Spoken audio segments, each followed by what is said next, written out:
My father never mentioned this shop, or what he sealed beneath the bench. She was 19 and homeless.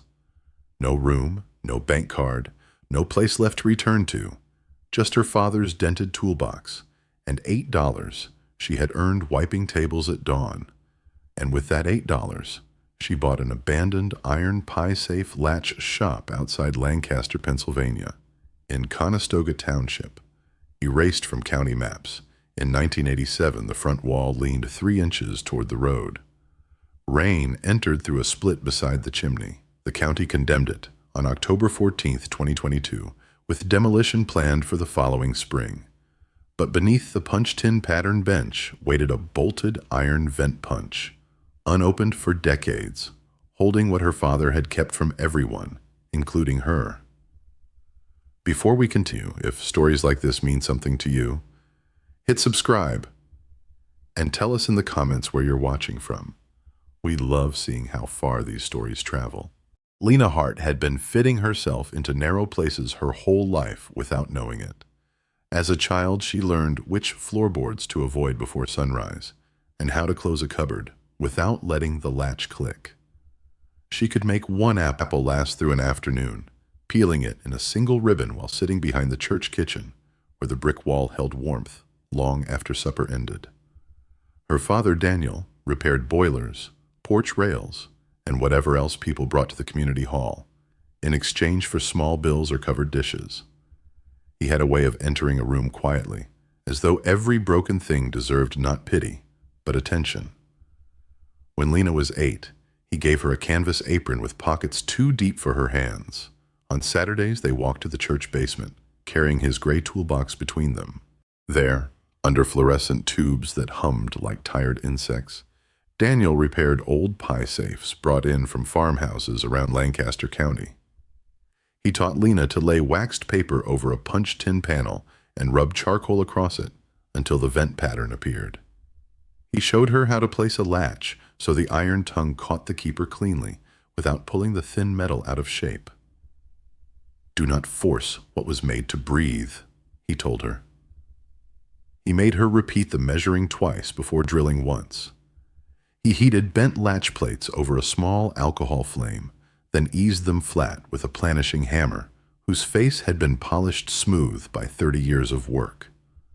While he filed burrs from screw holes, Lena sorted rivets into glass jars and listened to farmers describe cupboards inherited from mothers, aunts, and women whose names had already left the family Bible. The sentence stayed with her because Daniel never spoke only about metal. A door could close firmly without becoming a prison. A person could hold fast without becoming hard. He died when Lena was 14, after an aneurysm opened behind his eyes while he was repairing a railing at the county clinic. By the time she returned from school, his toolbox had been carried into the garage and the church apron was gone. Over the next month, his punches, paper patterns, tin snips, and ledgers disappeared into boxes her stepmother labeled for donation. Marion Hart did not shout often. She preferred the quiet authority of passwords changed, mail opened, and decisions described as already settled. She kept the thermostat low and the kitchen counters bare enough to look unused. After Daniel's death, she placed every household account in her own name and made Lena request money for bus fare by writing the amount on a yellow pad beside the refrigerator. When Lena received an academic scholarship to a small technical college near Harrisburg, Marion smiled for the admissions photograph. Then she transferred the savings Daniel had placed in Lena's education account, told the school Lena had withdrawn, and blocked the debit card 3 days before the fall term began. On September 3, 2022, Lena returned from a meeting with the registrar and found her green backpack on the front porch. One strap had been cut cleanly through, as if by scissors. Marion stood behind the storm door. Lena's mother, pale and motionless, remained several feet back near the coat closet, holding a dish towel in both hands. "You made your choice. Do not come back." Exactly 8 words. Lena looked at her mother and waited for the latch to lift. The towel twisted once. Nothing else moved. Marion closed the inside door, and the porch glass reflected Lena beside the backpack, her father's toolbox at her feet, and the evening traffic passing behind her like water. For 6 weeks she moved east and south through places where no one asked why she stayed so long. In Harrisburg, she slept upright in the bus terminal until a guard began recognizing her coat. In Middletown, she spent 2 nights behind a laundromat dryer vent, where warm air carried the smell of detergent and scorched lint. In Elizabethtown, rain drove her into an unlocked hay shed, and mice worked softly beyond the bales. Her money fell by exact degrees. $31 became $24 after bus fare. $24 became $17 after bread, peanut butter, and a packet of aspirin. She washed in library restrooms, dried her socks beneath hand blowers, and kept Daniel's smallest latch file in her coat pocket while she slept. By the 4th week, she had learned which churches opened before 7 and which waiting rooms removed their magazines at closing. She worked 3 mornings wiping cafe tables for cash, carried feed sacks at a farm stand, and sold the silver chain from her graduation gift for $12. She never sold the toolbox. On October 18th, cold rain kept her inside the Lancaster Public Library until late afternoon. She had been searching county job notices when a classified advertisement, folded into the legal sales section of the newspaper, caught beneath her sleeve. Abandoned commercial structure. Conestoga Township. Forfeited tax parcel. Iron fixture shop. As is. Minimum bid. 8 due. A photograph showed a low brick building behind walnut trees, its faded sign nearly unreadable.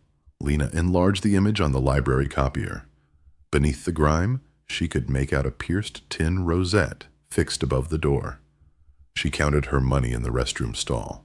1 $5 bill, 3 singles, and 37 cents. At closing, she packed the advertisement inside the toolbox, beneath Daniel's rusted square. The last bus toward Conestoga left before dawn, and she had no fare to waste on hesitation. By morning, Lena was traveling toward a building that had known her family name before she was born. The bus carried Lena south, through a morning the color of unpolished tin. She rode 17 miles from Lancaster, changed once near Willow Street, and stepped off beside a closed feed store with $6.37 left. The driver pointed toward River Road without looking up from his schedule. Conestoga's that way. 4 miles, maybe 5. The toolbox pulled against her shoulder as she walked. By noon, a north wind had hardened the mud along the roadside, and the temperature had fallen to 34 degrees. She passed harvested cornfields, a limestone barn with its doors chained shut, and a row of utility poles humming over the empty road. Darkness found her 2 miles short of town. She slept in a hay barn, whose owner had left one sliding door open 6 inches for barn cats. The temperature reached 29 degrees before dawn. Lena lay between 2 square bales, with her coat wrapped around her feet, breathing through the wool collar so the cold would not catch in her throat. Somewhere above her, pigeons shifted in the rafters, dropping dust that smelled of straw and dry earth. At sunrise, she brushed the chaff from her hair and kept walking. Conestoga announced itself without ceremony. A hand-painted board stood beside the road, followed by Kaufman's Hardware, Doris Bell's River Cafe, Stoner's Feed and Seed, the Conestoga Barber Shop, and a narrow brick post office with 2 iron hitching rings still set in its wall. Across from the cafe, a repair garage had raised 1 door, and an engine coughed inside. The county clerk's annex occupied the 2nd floor of a former bank. Lena climbed a marble stair worn pale in the center and entered a room where radiator pipes ticked beneath tall windows. A woman sat behind a walnut counter, wearing a blue cardigan fastened at the throat with a round black button. Her gray hair had been parted with ruler-like precision. The brass plate before her read, Mrs. Alma Wenger, Deputy Clerk. Lena placed the classified advertisement on the counter and smoothed its creases with both hands. Mrs. Wenger read it, then looked at the toolbox. "You are here to bid on parcel 87-14. "Yes, ma'am. There are no other bidders." Lena waited. The clerk opened a thick folder and turned it toward her. "You understand the property has no electrical service?" "Yes, ma'am." "You understand the well has not been tested since 1986? "Yes, ma'am." "You understand the structure carries a condemnation order?" "Yes, ma'am." "And you understand the county will not reimburse repairs, remove debris, or guarantee access after winter storms?" "Yes, ma'am." Mrs. Wenger studied her face long enough for the radiator to click twice. "Are you 21? 19. That is old enough to hold title in Pennsylvania." The clerk's finger rested on the signature line. It is not always old enough to know what title holds. Lena took the $5 bill and 3 singles from her coat pocket. The bills were soft from counting. Mrs. Wenger accepted them one at a time, wrote a receipt in blue ink, and struck the deed with a brass seal press. The handles came together with a heavy, deliberate bite. The sound reminded Lena of a latch settling into its keeper. Mrs. Wenger folded the deed but did not release it. "Hart," she said. "Was Daniel Hart your father?" Lena looked up. "He repaired the pie safe in our church kitchen. Must have been 12 years ago." Mrs. Wenger touched the black button at her collar. The latch had been fitted wrong by someone who used a steel screw straight through the tin. "Your father cut a washer from copper and filed it until it sat beneath the rosette without showing. I remember that one." "You were there?" "I held the lamp." The clerk's face changed by very little, yet the room no longer felt official in quite the same way. She opened a lower drawer and removed a yellowed index card. On it, in Daniel's handwriting, was a measurement, a date, and the words "Wenger Church Safe. No charge." "He would not take payment," she said. "I kept this because I meant to argue with him later." Lena ran her thumb above the writing without touching the ink. Mrs. Wenger placed the deed over the card. That shop belonged to an iron fitter named Silas Hart before the county took it. "I never knew whether he was kin to Daniel.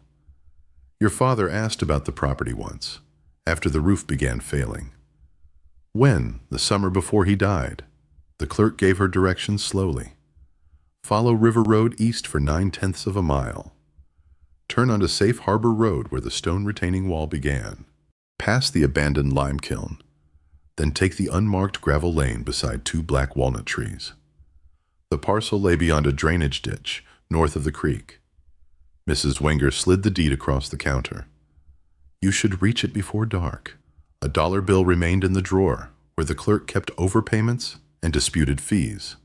She did not mention it, and Lena did not see her place it there. Outside, the wind had eased. Lena crossed in front of Doris Bell's Cafe, where a woman with flour on one sleeve watched through the glass, then lifted 2 fingers in greeting. At the edge of town, an old man splitting kindling beside a mailbox leaned on his maul and asked where she was headed. The Hart Latch shop. He glanced at the toolbox. "Road gets narrow after the kiln?" His dog, a red-boned hound with one white paw, followed Lena for nearly a quarter mile before the old man whistled it back. Walnut shells cracked beneath her boots. The trees along Safe Harbor Road were nearly bare, their dark limbs holding the last yellow leaves high above the creek. She found the lane where Mrs. Wenger had promised it would be, though grass had grown through the gravel and sumac crowded both sides. At the end stood a 1-story brick shop, approximately 24 feet wide and 40 feet deep, built close to the slope as if it had settled there against the weather. The walls were soft red brick, laid in common bond, patched in places with gray block. A standing seam roof sagged above the rear workroom. The chimney rose from the west wall with two courses missing at the crown. Over the warped front door hung a wooden sign whose paint had peeled down to a few patient words. Hart iron latches fitted and repaired. The final letter S had fallen away and lay face down among the weeds. Lena stepped across the ditch on a plank darkened by rain. The front door had swollen against its frame. She set down the toolbox, placed her shoulder near the lock rail, and pushed until the lower hinge gave a dry complaint. Cold air came out first, carrying rust, wet plaster, and the faint animal smell of an old nest. Inside, light entered through cracked panes and traveled across a counter, bound shut with twisted wire. Red dust coated iron hinges displayed on a wallboard. When Lena moved, grit whispered under her boots. She tasted lime in the air, where ceiling plaster had fallen, and when she laid one palm against the counter, the wood felt colder than stone. The front room had once served customers. A narrow desk stood beneath the window, its drawers removed. Behind it, shelves held empty screw tins and one cracked glass jar containing 3 square-cut nails. A bell above the door remained in place, though its leather pull had rotted away. The rear room was larger. A punch-tin pattern bench ran beneath the north windows, scarred with hundreds of small hammer marks. A forge hood leaned above a brick hearth.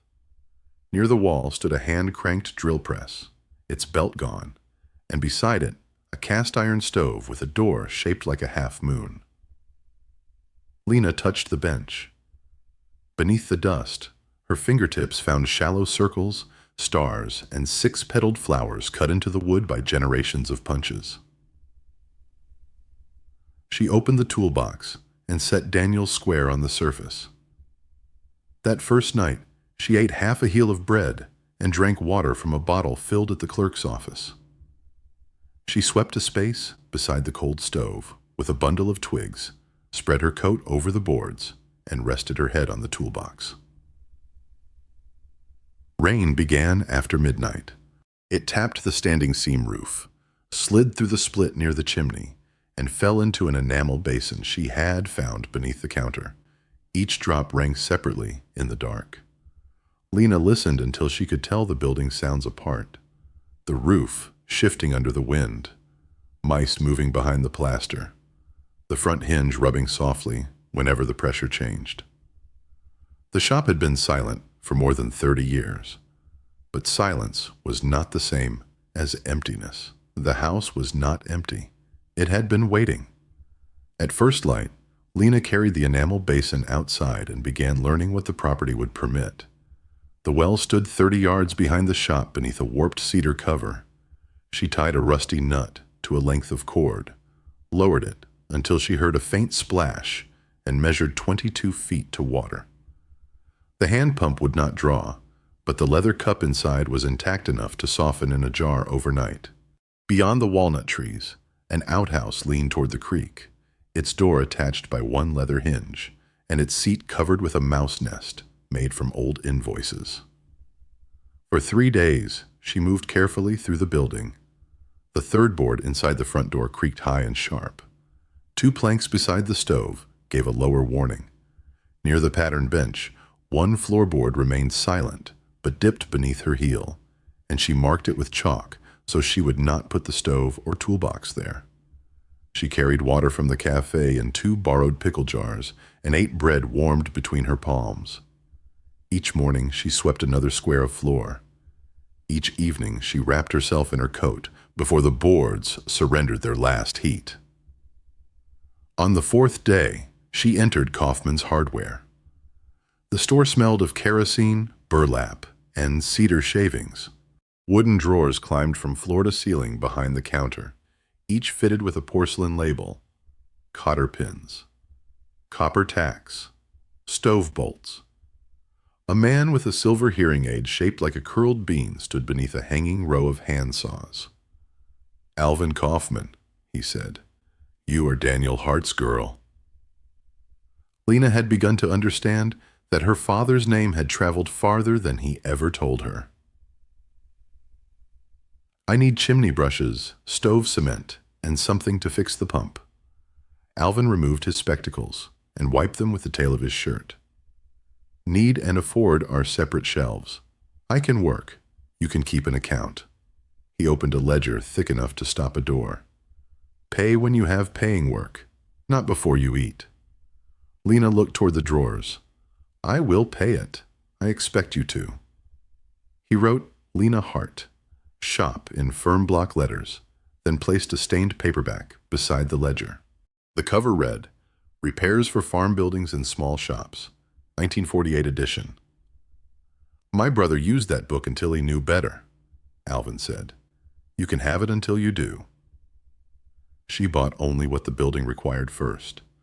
A 6-inch wire chimney brush for $4.25, 20 feet of jointed fiberglass rod for $3.80, a leather pump cup for $1.10, 1 pound of stove cement for 85 cents, and a box of 12-penny cut nails. For $1.45, Alvin added a pair of cracked leather gloves without writing them down. The chimney took most of the next 2 days. Lena removed the stovepipe and stuffed a damp flour sack into the opening to keep soot from spreading through the room. On the roof, she tied a rope around her waist and passed it twice around the chimney base, though the bricks shifted when she tested them. She fed the wire brush down 1 rod at a time, turning clockwise, so the joints would not unscrew inside the flue. The first pull brought only dust. The second loosened a plate of glazed creosote, as wide as her hand. It fell through the flue and struck the sack below with a sound like broken crockery. She worked the brush up and down in 12-inch strokes, stopping every 10 minutes to listen for pieces dropping into the clean-out chamber. By the 4th hour, black grit had worked through her gloves and settled into the lines of her palms. By the 7th, the brush passed from crown to thimble without catching. She carried out 3 full basins of soot, ash, bird bones, and creosote flakes that shone blue at their edges. The stove itself had 1 cracked fire brick. Lena reset it with a thin bed of cement, no thicker than 1/8 of an inch, because Daniel had once told her thick mortar failed first. She let it cure overnight, then opened the damper and burned a twist of newspaper beneath the flue. The smoke rose. She added 3 dry walnut splinters, then 2 pieces of kindling. When the draft held, she placed a small split of oak across them. The stove ticked as it warmed, each sound traveling through the room with careful authority.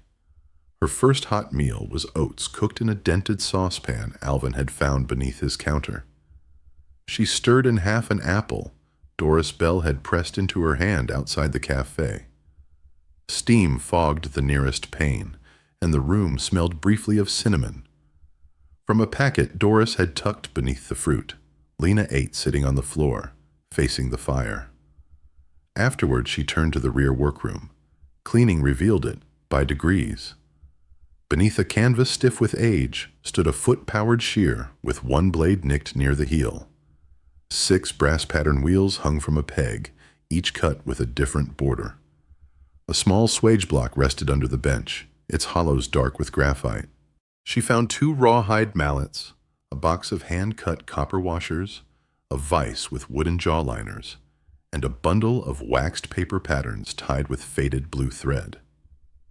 The final object lay beneath the pattern bench itself. It resembled a heavy vent punch, the kind used to strike repeated openings through tin panels. Its iron body was bolted horizontally beneath the bench, where a seated worker's knees would never reach it. The handle had been removed, and the square socket was packed with hardened grease. Lena first noticed it because the bench sounded wrong. She had been tapping dust from the boards with a mallet when one section answered with a blunt, contained note, rather than the open ring of seasoned wood. She struck again, moving the mallet 2 inches at a time. The dull sound followed the length of the mounted punch. She knelt and tested its weight. The tool should have lifted slightly once the 4 bolts were loosened. It did not. Even without its handle, it felt too heavy by 15 or 20 pounds. At the rear of the iron body, someone had fitted a cedar disc inside the barrel and sealed its edge with beeswax. Lena sat back on her heels. The disc bore a 6-petaled rosette, the same pattern carved above the shop door and rubbed into dozens of the old paper templates. One petal had a shallow nick near its tip. She remembered that nick from Daniel's brass punch, the one he never allowed anyone else to use. She did not pry it open immediately. First she cleared the bench. She laid down a folded feed sack, brought the oil lamp close, and cleaned the screw heads with the point of her father's latch file. 2 screws turned after a drop of penetrating oil. The third resisted until she heated the surrounding iron, with the lamp chimney removed, waited 30 seconds, and tried again. The 4th screw had been filed smooth. Lena cut a new slot across it with a hacksaw blade, working slowly enough not to scar the cedar. When the screw finally moved, it released with a faint snap. She lifted the disc.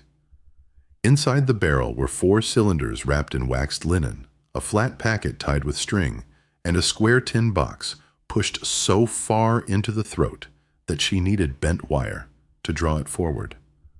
The packages smelled of cedar, machine oil, and the mineral dryness of old paper. She opened the longest bundle first. It contained Daniel's polished planishing hammer, his narrow tin snips, and the brass rosette punch with the nicked petal. Each tool had been rubbed with tallow before wrapping. Beneath them lay 3 bars of soft iron, 6 sheets of 30-gauge tin cut to panel size, and a coil of annealed copper wire. The flat packet held a ledger. Its cloth cover was dark green. Daniel Hart was written inside in pencil, followed by dates, family names, descriptions of damaged cupboards, and brief entries in the payment column. 2 suppers, repaired boot, bus fare returned, no charge. Some names had stars beside them. Others carried a single word: young, no home, keep working. Lena did not yet turn every page. She opened the tin box last. Inside were bank envelopes secured with linen tape. Most held $20 bills issued across several decades, flat and dry between sheets of paper. Smaller envelopes held 10s, 5s, and 1s. She counted each stack twice, writing subtotals in chalk on the bench. The bills came to $46,982. At the bottom sat a cotton bag containing 16 silver quarters, 28 mercury dimes, 11 buffalo nickels, and 35 wheat pennies. Their face value, together with 18 loose $1 bills folded beneath the bag, brought the sum to $47,000 exactly. There was also a tarnished Purple Heart, engraved Daniel E. Hart, and dated 1969. Lena held the medal by its ribbon. Her father had never spoken of owning it, and the date belonged to years before his birth. Beneath the medal lay a sealed letter addressed in the same narrow handwriting as the ledger. She carried the money, tools, ledger, and letter to the front room. She placed them beside the stove, then checked the door latch twice. The fire had burned low, but she did not add wood. She could not read the letter that night. Instead, she walked through the back door and followed the slope toward the creek. Rain had filled the low ground beyond the walnuts, leaving a sheet of water among the reeds. The last daylight rested on it without movement. Lena stood there until cold entered her sleeves, watching the reflected sky darken around the bare branches. Behind her, the shop held its fire, its hidden ledger, and the sealed words of someone who had expected a stranger to arrive. The house was not empty. It had been waiting. Morning entered through the cracked east window and laid a narrow band of light across the sealed envelope. Lena warmed her hands over the stove before touching it. The handwriting on the front leaned slightly right, each capital formed with a fine upward hook. She had seen the same hand inside Daniel's ledger, but the shape of the H stopped her. Her father had made it that way on birthday cards, joining the crossbar late, as if the letter had nearly changed its mind. She opened the envelope with his latch file. "My dear one, whoever you are, If you have found this letter, then either the shop has chosen patience over ruin, or you have. I hope it is both. My name is Daniel Elias Hart. In February of 2018, Dr. Miriam Sloan at Lancaster General Hospital told me that I had an aneurysm behind my left eye, and that surgery might lengthen my life or end it sooner. I was 43 years old. I did not tell my daughter because she was 14 and had already begun listening for disaster in every quiet room. This trade came through 4 generations. Silas Hart opened the shop here in 1879 after learning iron fitting from his father, Amos, in York County. Silas's daughter, Rebecca Hart Morrow, kept the pattern books from 1898 until 1926. Her son, Elias Morrow, returned from France after the First World War and worked here until his hands failed in 1954. Elias taught my grandfather, Thomas Hart, in Quarryville, and Thomas taught me what remained. The shop closed on October 2nd, 1987. After that came more than 30 years of silence. Elias lost his younger brother Samuel at the Meuse Argonne in 1918. The metal in the box was sent home with Samuel's effects, though the engraving was corrected years later when the family petitioned the army. Keep it until you learn where it belongs. There are a few things the old instructions leave out. Warm, cold tin to at least 60 degrees before punching, or the edges may split. For stove black finish, mix 1 part beeswax to 4 parts linseed oil and rub it in while the iron is warm enough to soften the wax, never hot enough to smoke. Anneal copper washers until they show a dull red, then let them cool in still air. When fitting a latch, leave the tongue 1/32 of an inch proud and close the door 20 times before filing again. Do not hurry that last part. The money came slowly. Some was mine. Some belonged to men and women who left it because they had once arrived here with no room, no supper, or no way home. I kept their names in the ledger. Your inheritance is not the bills. It is the work they purchased from the future. Use what you need to make the place sound again. Keep the rest for the next person who comes through the door, carrying more fear than belongings. A shop is only a room until someone is allowed to remain in it. Behind the back door, near the lowest walnut, you will find a fieldstone marked with a 6-petaled flower. Beneath it is a lantern made by Rebecca Morrow when she was 19. Light it once before deciding anything. The house is not empty. It has been waiting. You are welcome here. Daniel Elias Hart, August 19, 2018. Lena read the letter twice.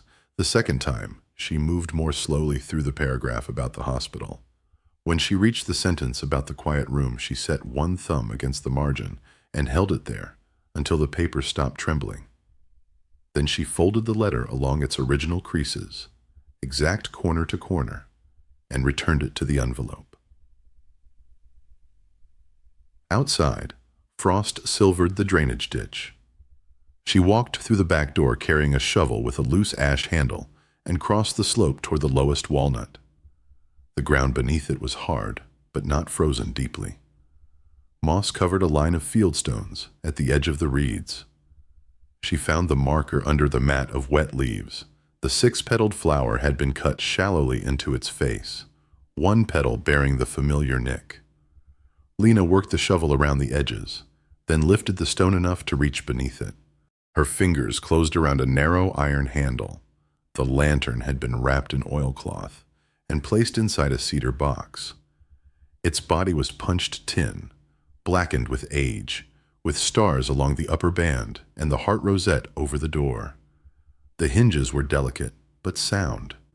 Inside remained a cotton wick and a few ounces of hardened fuel. Lena carried it to the shop, cleaned the burner with a pin, and filled the reservoir with lamp oil from Alvin's free shelf. She waited for the wick to darken, then struck a match. Light appeared through the punch stars 1 point at a time. It traveled over the counter, the sealed money, and Daniel's tools.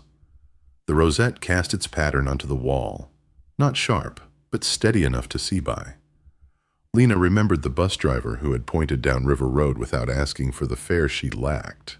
She remembered the barn owner who left a door open for cats and unknowingly gave her shelter. Mrs. Wenger had placed a family record beneath the deed instead of dismissing her as a foolish girl. Alvin had opened an account with no proof she could repay it. Doris had hidden cinnamon beneath an apple as though warmth could be folded into paper. None of them had done enough to call themselves rescuers. Each had done enough for the next hour. Before this story moves forward, think of one small kindness someone once gave you when they had no idea how badly you needed it. Perhaps it was a meal, a ride, a door left open, or a sentence spoken without judgment. Tell us about that kindness in the comments, if you can. Some gifts deserve to keep traveling. That night, Lena placed the lantern on the floor beside her coat.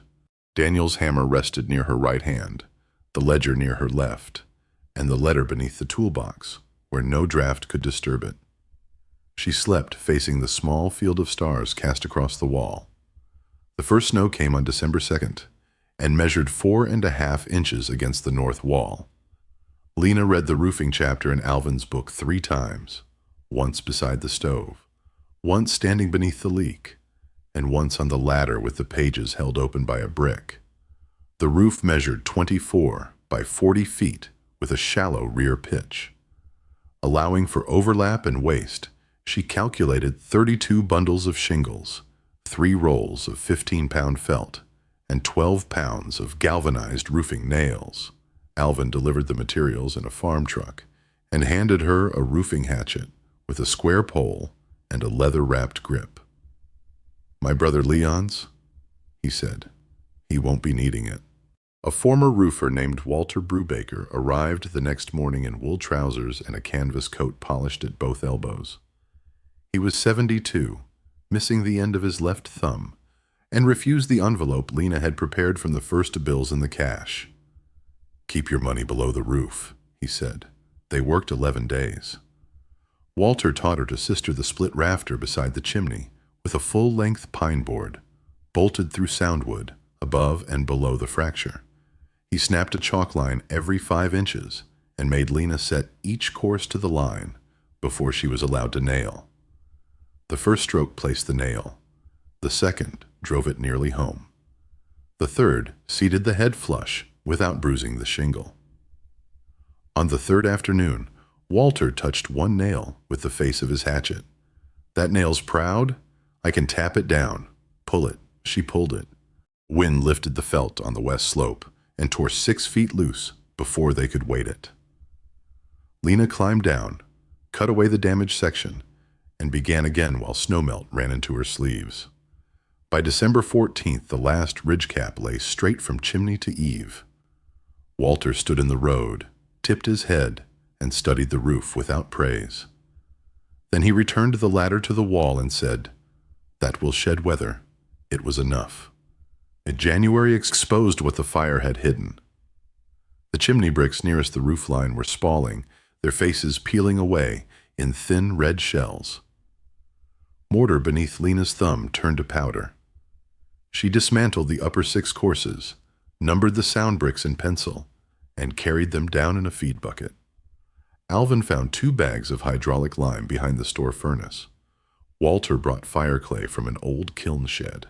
For the flue joints, Lena mixed 1 part fire clay to 3 parts, screened sand, with enough lime putty to make the mortar hold a ridge on the trowel. Exterior joints received hydraulic lime and sand at 1 to 2.5. The work lasted 3 weeks in temperatures that stayed mostly in the 20s. She wore gloves for hauling brick, but pointed the inner joints with bare fingers because the narrow spaces required touch. Every 15 minutes, her hands went numb. She descended the ladder, held them beside the stove until the ache returned, then climbed again. One morning, mortar froze in the hawk before she reached the roof. She carried the batch inside, discarded it, and warmed the bricks near the stove without allowing them to become hot. The book warned that dry masonry stole water from lime too quickly, so she misted each bed before laying the next course. By late January, the crown had been rebuilt with a slight outward slope. She left it covered beneath damp burlap for 4 days, lifting the cloth twice daily to keep the cure slow. For the test fire, Lena burned newspaper first, then pine splints, then one small piece of oak. Smoke entered the flue in a smooth gray ribbon and did not hesitate at the repaired throat. Outside, it rose clean above the walnut branches. The front room floor was white pine, fastened with hand-cut rose-head nails, whose dark heads had nearly vanished beneath soot and wax. Lena rented a random orbit sander from Alvin for $14 a day. Before switching it on, she set every loose nail with a narrow punch and filled the deepest splits with thin pine slivers glued along the grain. She made 3 sanding passes, 80 grit to remove the black surface, 120 to level the scratches, and 220 to close the wood without polishing it beyond the oil's reach. Dust settled into her hair and gathered inside her sleeves. She worked with the front and back doors open, even when the air was below freezing, because the old boards released the smell of resin each time the paper crossed them. The first oil coat disappeared almost at once. The second remained visible for several minutes before the planks drank it. After the third, Lena wiped every board with clean cloth and left the room untouched for a 48-hour cure. What had looked like blackened pine shifted first to dark honey, then deepened toward mahogany, where generations of boots had compressed the grain. One morning she carried the sander to the doorway and could not make herself plug it in. A great blue heron stood in the marsh beyond the walnuts, one leg hidden, its neck folded against the cold. Lena sat on the back step and watched it remain perfectly still while the creek moved around reeds and broken ice. She did no work that day. Near dusk, the bird lifted slowly, crossed above the roof, and disappeared toward the Susquehanna. Lena covered the sander with canvas and went inside without explaining the lost hours to anyone. There were 8 windows in the shop. 3 had no glass at all. 4 held cracked panes repaired with tape, putty, or folded tin. The last contained one wavering original pane, dated in the corner by a glazier's mark from 1788.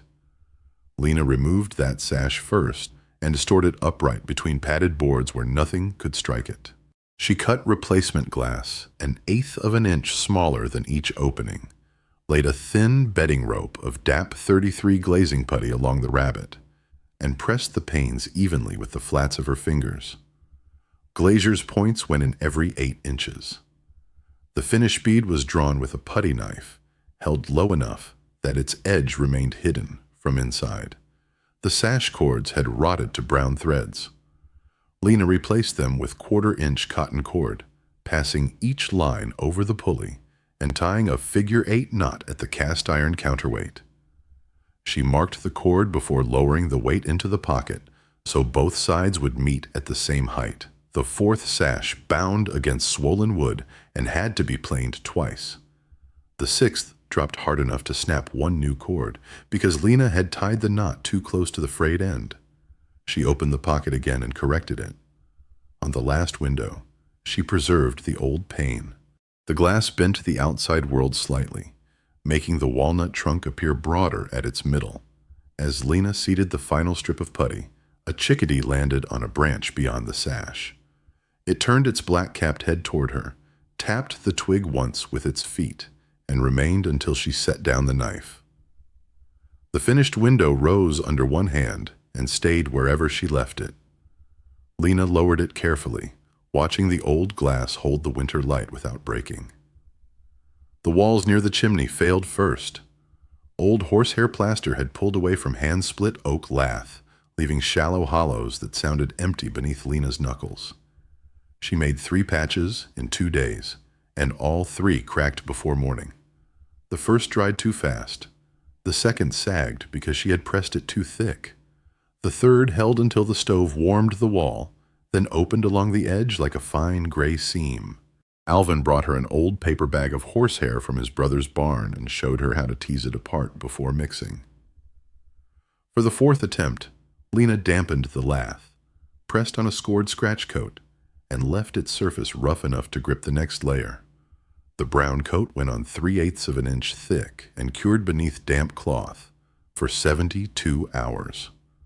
The finished coat measured 1/8 of an inch, lime-rich and smooth beneath a steel trowel. She did not sand it. When the final patch dried, it remained slightly uneven, holding the marks of her last pass. These patches will hold another 100 years. She said it quietly, not as a promise, but as a standard. Doris Bell began leaving paper bags on the doorstep before sunrise. She was broad-shouldered, with flour permanently caught in the crease of her left sleeve, and she never knocked. The bags held biscuits, boiled eggs, apple butter, or the thick ends of ham that could be cut into soup. When Lena tried to pay, Doris pushed the money back across the cafe counter with one square finger. In candles, when the shop reopens, that was all she would accept. Caleb Myers arrived one Saturday on a red Schwinn bicycle with a splitting maul balanced across the handlebars. He was 16, narrow as a fence rail, with a pale scar dividing one eyebrow. He looked at the woodpile, removed his coat, and began splitting oak without being asked. Lena offered him $2. He shook his head and drove them all into another round. My mother said, "About your grandfather." He worked until the piles stood waist-high, then rode home with bark dust across his back. Reverend Boyd passed the property every morning at 7:20. His overcoat was always buttoned wrong at the middle, and a silver watch chain curved across his vest. He never entered unless invited. He tipped his hat to Lena, paused beside the ditch, and offered the same 4-word prayer. Keep her hands steady. Then he continued toward the church. By March, Lena could measure the town by those gestures: a paper bag before light, a bicycle against the walnut tree, a hat lifted beside the road. She postponed the cellar until February 11th. The entrance lay beneath a trapdoor behind the pattern bench, its iron ring buried under plaster dust. 7 granite steps descended into a room 12 feet by 15, floored with fieldstone and smelling of damp earth, iron, and old apples. At the center rested a dressed granite slab, nearly 4 feet long. A 6-petaled craft mark had been carved into its surface, deeper and more formal than the rosettes elsewhere in the shop. Lena swept the edges, tested the stone with both hands, and left it where it was. Some sealed things did not become urgent merely because they had been found. Under the 3rd step, her fingers touched wood. A small oak box had been wedged behind the riser. Inside lay a brass key and a tintype wrapped in brown cloth. The key's bow had been shaped into the heart rosette, each petal filed by hand. The photograph showed a young woman standing outside the shop in the summer of 1903. She wore a white blouse with rolled sleeves and held a vent punch upright against one shoulder. Her face carried Lena's narrow chin, Daniel's deep-set eyes, and the same slight bend in the left eyebrow.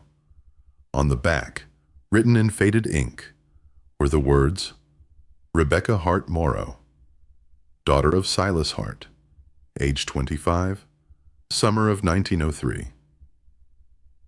Lena brought the photograph upstairs and placed it beside Daniel's letter. The key remained on the mantel. She did not know what it opened. Snow withdrew from the north side of the shop in narrow gray ridges. The creek grew loud with meltwater, and the walnut branches lengthened into green catkins that scattered pollen across the new roof. Lena decided not to begin full latch work that spring. The old punches required practice, and inherited tools did not make inherited skill. She chose 1 silver quarter from the cash and used it to buy scrap tin, beeswax, and short lengths of soft iron. On small samples, she learned how far the metal stretched around each vent, how lightly the hammer had to fall, and how a latch tongue changed after 20 closings. Failed pieces accumulated in a wooden box beneath the bench. She kept them. The house was patient. So was she. 2 winters later, in December 2024, Lena completed her first full pie-safe door. It was not an antique restoration. She built the frame from air-dried walnut purchased from a farmer who had lost a tree in a storm. The tin panel carried Rebecca's 6-petaled rosette, surrounded by a simple field of stars. Lena warmed the sheet beside the stove before punching, annealed each copper washer to dull red, and filed the iron tongue until it stood 1/32 of an inch proud. She closed the door 20 times. On the 21st, the latch entered the keeper without scraping, and the tin did not pull. Lena stood with one hand resting on the walnut frame. The finished door made no grand sound. It gave only a firm click, the honest sound of 2 carefully fitted pieces meeting where they should. The shop around it had changed slowly enough that no single day could claim the transformation. The pine floor held a dark, warm sheen. Lime plaster softened the walls without hiding their age. Rebecca's lantern hung near the front window, and Daniel's tools lay in fitted drawers beneath the pattern bench. The original 1788 pane remained in the north sash, bending winter branches into a wavering line. The brass key waited on the mantel until the following June. Caleb noticed the iron plate first. It had been fixed to the oldest walnut tree, 8 feet above the ground, where bark had grown over all but one edge. Lena climbed a ladder, cleared the moss with a wooden scraper, and found a keyhole beneath a hinged cover, shaped like a rosette petal. The brass key turned once. A narrow compartment opened inside the trunk, lined with sheet copper gone green at the corners. Within it rested a folded 48-star American flag and a note tied with blue thread. The note was dated October 7th, 1918, during the final weeks of the First World War. Rebecca had written it after receiving word that Samuel Morrow was missing in France. She explained that Elias, Samuel's brother, had hidden the flag before leaving for Europe, because their mother could not bear to see it displayed in the window. Rebecca promised to keep it dry until one of the brothers returned. Only Elias came home. The letter ended without poetry. Rebecca wrote that grief was work performed without wages, and that the hands must still be given something useful to do. She asked whoever found the flag to place Samuel's medal where his name had finally been recorded correctly. Lena spent 3 weeks tracing the correction through military archives and county records. On November 11th, 2025, she carried the Purple Heart to Conestoga Memorial Cemetery. Samuel Morrow's name had been added to the family marker in 1974, 56 years after his death. Reverend Boyd stood beside her, his overcoat buttoned wrong as always. Alvin held the folded flag. Doris brought no food. There was no crowd. Lena placed the medal beneath the carved name and remained until the church bell finished 11 strokes. Of the $47,000, she used 4 coins. 1 paid for the first scrap tin. 1 bought a replacement punch handle from an estate sale. 2 were melted into small copper alloy washers for the first pie-safe door, though their value lay only in the choice to use them. The paper money remained sealed in new archival envelopes inside the iron vent punch. Lena added a note to Daniel's ledger and wrote across the final envelope, "For the next one." She paid for repairs through ordinary work. At first she sharpened tools, reset loose hinges, and repaired cupboard doors.